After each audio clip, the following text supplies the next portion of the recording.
Oke, Nakama JR, gimana kabarnya bro? Baik dong. Kali ini kita akan masuk ke topik yang membahas mengenai One Piece. Kenapa ramai sekali viral konten-konten bertebaran tentang bendera One Piece yang akan naik di 17 Agustus.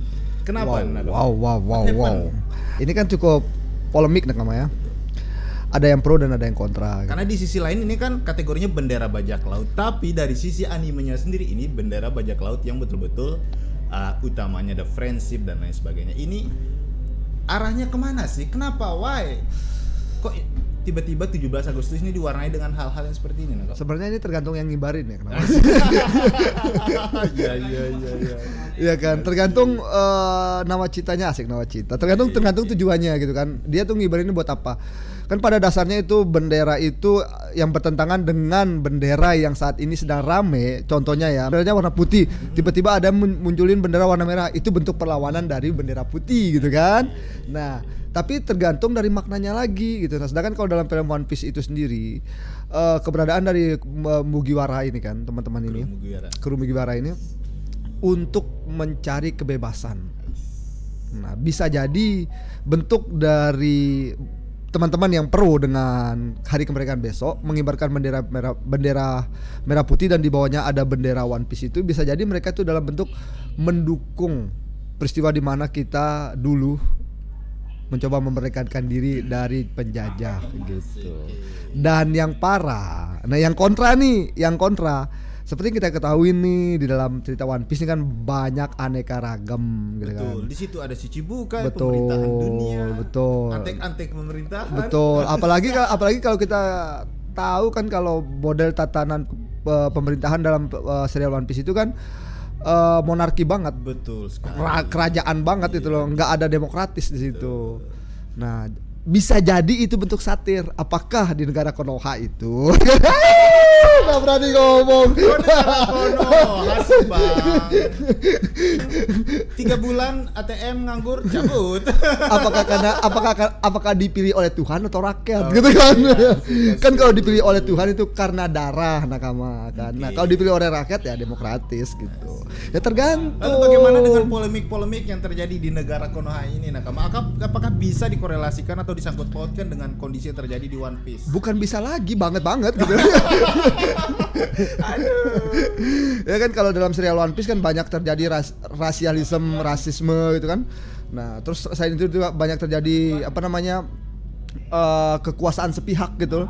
Seperti di mana oligarki dunia nyata itu gitu kan. Ada itu kalau di tempat kita kan kalau di tempatnya kita One Piece ya.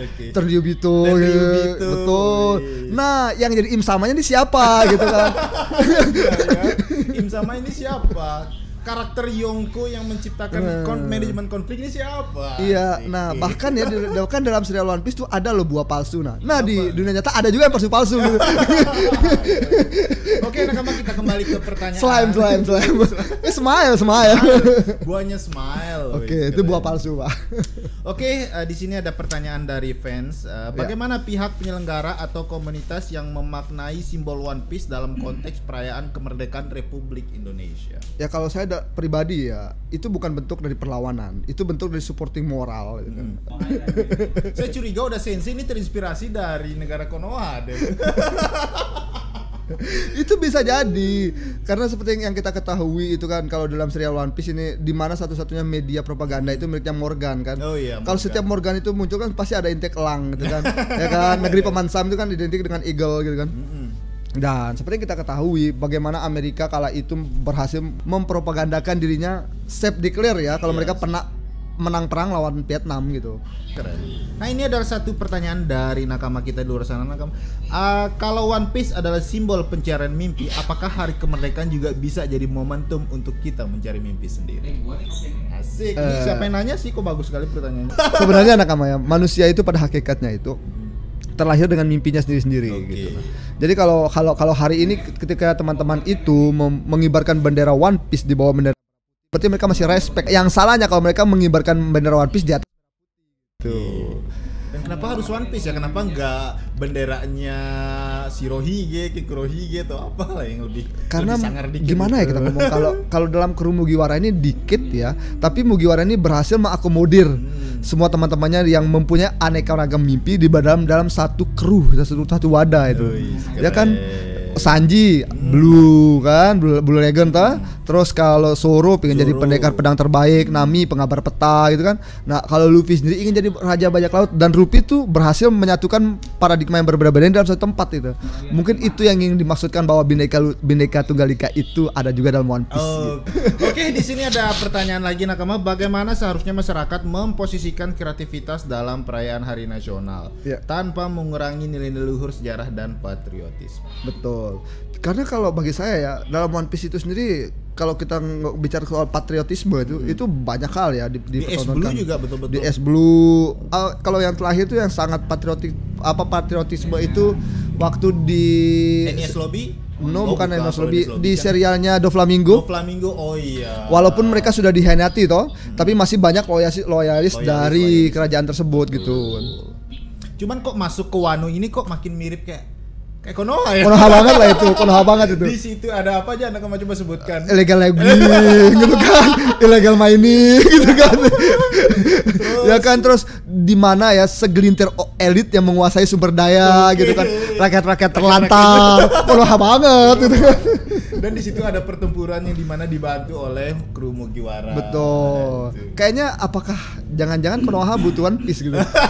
Nah, bagaimana pesan nakama terhadap anak muda yang di luar sana yang terus mencoba memviralkan tentang bendera One Piece ini 17 Agustus? Ya, apakah ada pesan-pesan yang disampaikan? Ini tergantung dari sudut pandang nakamanya. Mungkin ada yang melihat ini bahwa satu sudut pandang mereka bentuk dari perlawanan terhadap ketidakpastian yang terjadi di Konoha. Contoh ketidakpastian. Ya seperti pengangguran aja nggak mau diurus, tapi giliran rekening nganggur bikin diurus gitu kan. Asik. Terus apa namanya, pemangkasan sana kemari gitu kan. Banyaklah hal-hal yang menurut teman-teman mungkin tidak sesuai, dan salah satu bentuk perlawanan itu lewat bendera One Piece. Karena Luffy sendiri itu berhasil menghancurkan beberapa tatanan, ya kan. Salah satu contohnya yang terjadi itu di negerinya Cobra. Di Shichibukai juga. Betul. Crocodile itu kan.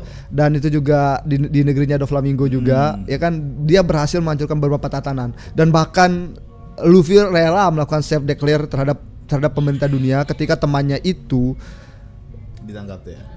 Iya, abuse of power lah. Ketika di NES Lobby itu kan, dimana pemerintah dunia itu abuse of power gitu kan. Mentang-mentang ada orang yang bisa membaca teknologi pengen dibungkam, dan di situ Luffy rela melawan gitu. Itu salah satu bentuk perlawanan dalam serial One Piece.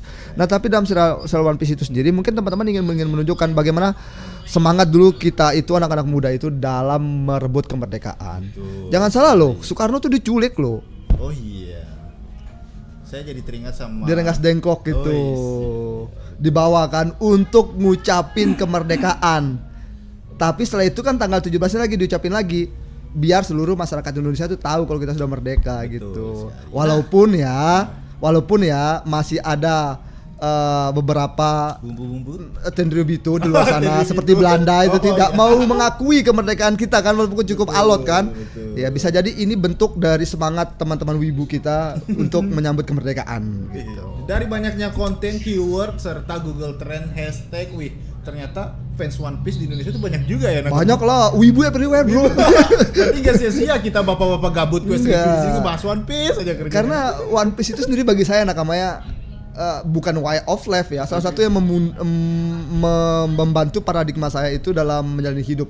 Ketika saya di masa terombang-ambing, zaman-zaman SMA, kuliah, mencari jati diri, salah satu spirit yang sangat saya kagumi ya dari Luffy itu sikap pantang menyerah. Dan dia itu tidak peduli dengan omongan orang lain, kalau selama dia yakin itu benar, dia akan terus ngelakuin gitu.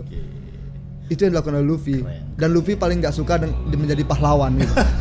Karena makanannya dibagi gitu. Itu saya suka itu. Oke, apabila nakama ingin join bersama kami, silakan cek kolom komentar, silakan tag sosial media Anda, kita akan join bareng di sini. Bareng kita bahas konten-konten yang lagi viral serta jokes-jokes mengenai One Piece yang lagi tren. Oke, ada lagi yang disampaikan? Jangan kebanyakan makan gula.